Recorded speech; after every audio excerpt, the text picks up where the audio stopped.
Tunangililia mimi wambie Israeli waendelee mbele, hao maadui zako waonao siku ya leo, hakika hautawaona hata milele.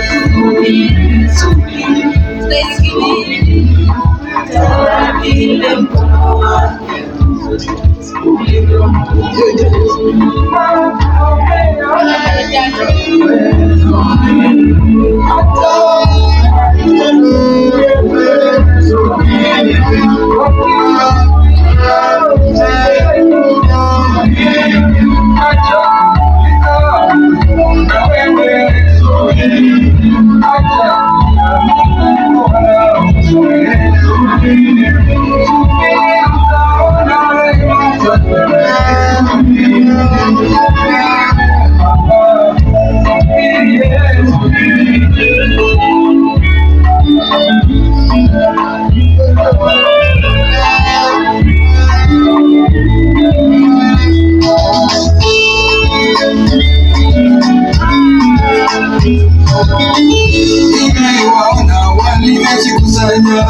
kundi kubwa wanaiweka vikao mabondeni juu yako, wanaitisha msimu juu yako, wanaisukuma mishale yenye nguvu juu yako, lakini usiogope, Mungu naye atakutetea.